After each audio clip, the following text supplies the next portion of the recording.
Okay, so now let's go ahead and create a function so that we have the ability to register a user. Okay, so we are done with the login user.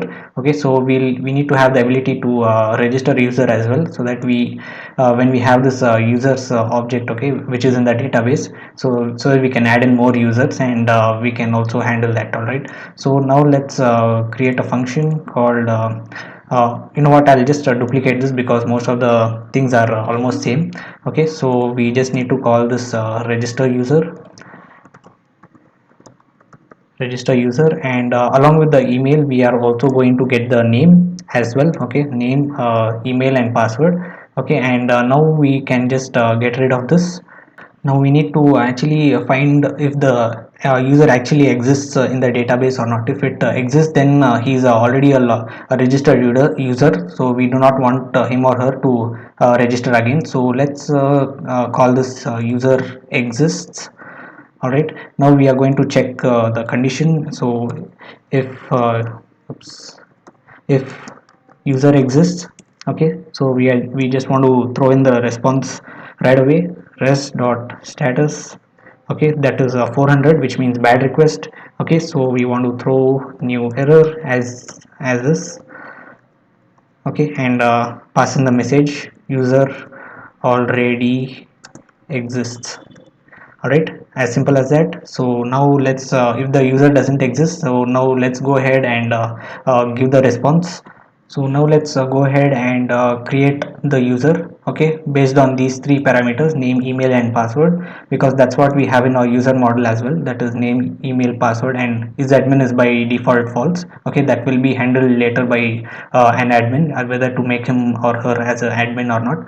Okay, so let's go to a user controller and create a variable user, and we are going to um, first of all await this.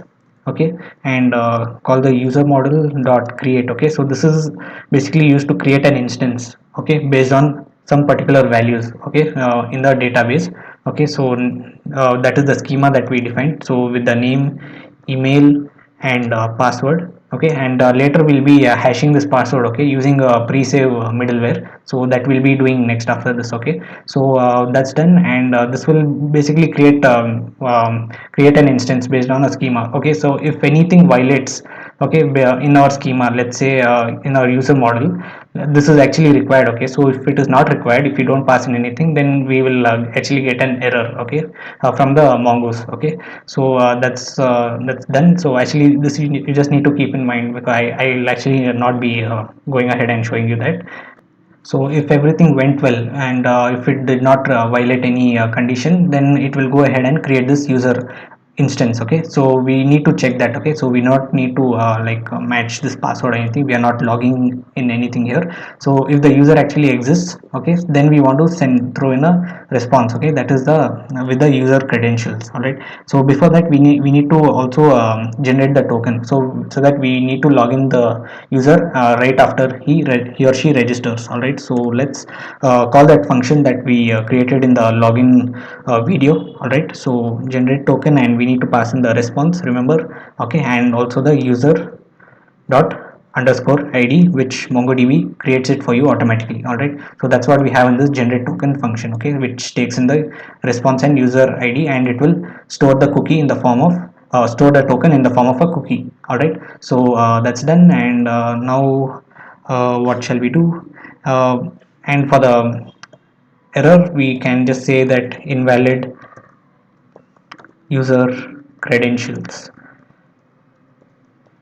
Right, so that this will actually say, this will actually check if the credentials are good or not. So we have this email, right? So if it is not in the form of an email, then it will throw this message. Okay, so it will not create this user instance, and it will directly throw in the response, and here it needs to have a response of 400, which means a bad request. All right, now let's go ahead and create a middleware such that before it saves the user instance, we need to hash this particular password. All right, so we cannot store raw passwords in our database. Okay, so that's a bad practice. So now let's go to our user model.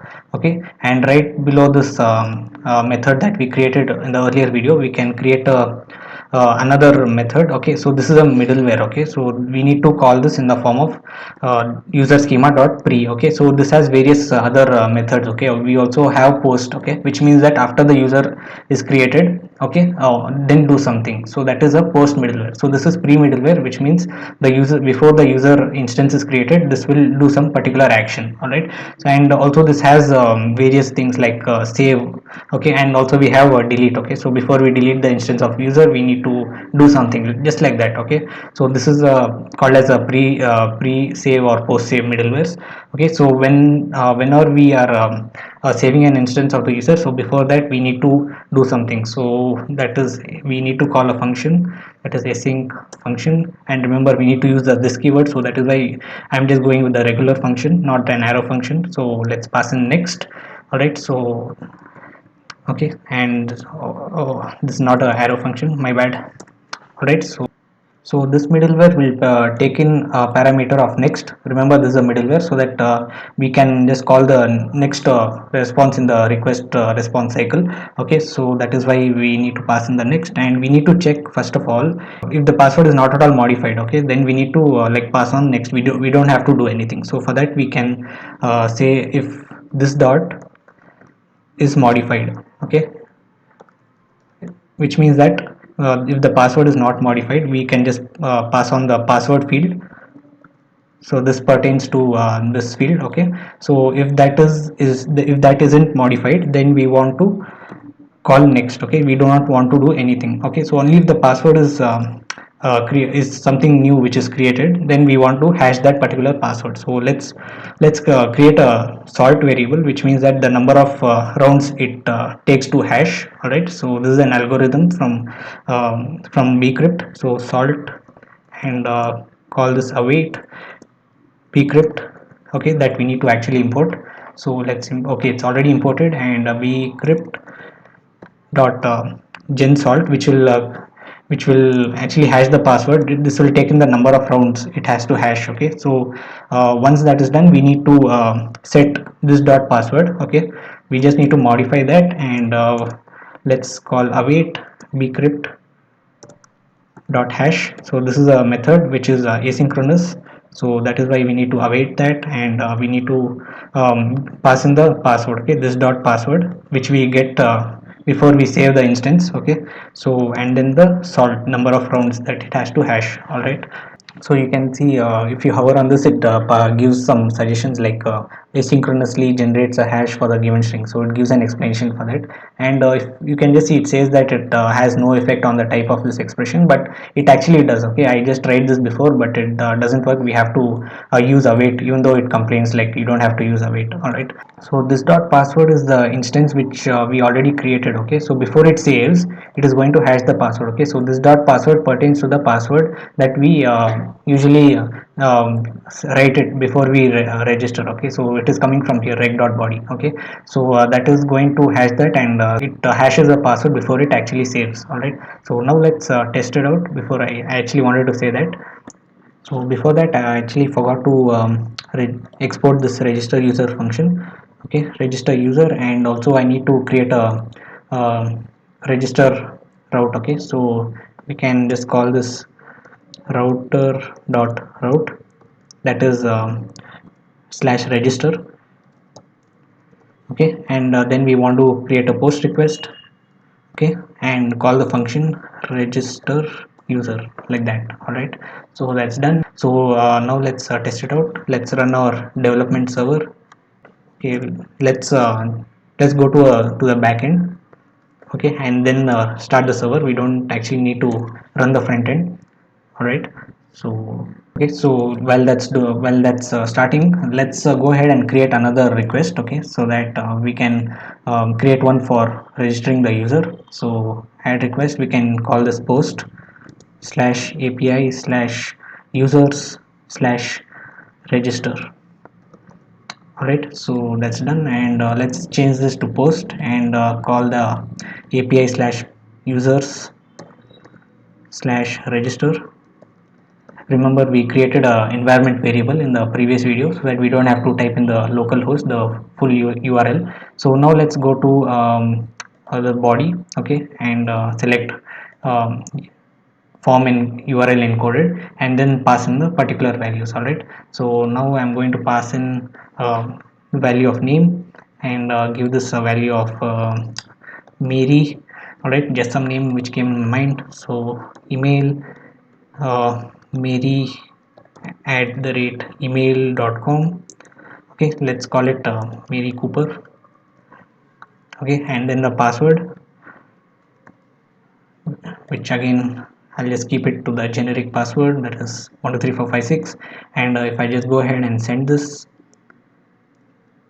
okay, so it says illegal arguments, that is number. So I guess it is trying to read this value as a number. Okay, since we set this up as a string. Okay, so instead of that, let's pass in raw data instead of this form URL encoded. All right, so I have just typed it out in the form of a JSON. Okay, so where the key and the value must be in double quotes. All right, so let's try to send that and see.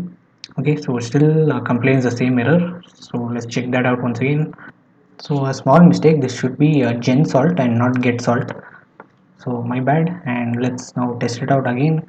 Now let's send this. Okay, so you can also do the same. Okay, so there we get our response and also our cookie. Okay, which is already the user is logged in. Okay, based on this particular user. Okay, so you can just see that is 30 days from the day I'm recording. Okay, so we can know that this is a token which belongs to this particular user, which is just registered. All right, we also get the status code of 200. Okay, actually this has to be 201, so this has to be 201. Okay, instead of 200. Okay, so where's that okay, so here we just need to pass in the, we can also pass in the status, res dot status, and pass in 201, which means that something is created. All right, so then we throw in the response. All right, so now let's try to register the user again. Okay, so that we can get to know the error. So if I hit send, okay, so now we see the user already exists. Okay, so we are getting from here, which checks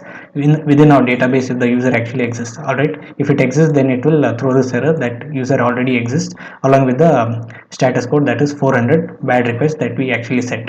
All right, so everything is done for the register user. So if we go ahead and look at our database. Okay, so if you open your MongoDB Compass app, you can go to your particular project and click on users. Okay, you can just see the user that we actually added. All right, we registered by the name Mary Cooper along with her email ID, and the password you see is now actually hashed. All right, so if we now try to log in using Mary's credentials.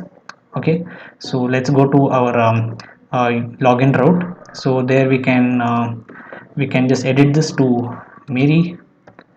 Okay, and then try to log in, and there we go, we are logged in as Mary right now, and you see the token is already set. All right, so this will expire 30 days from now.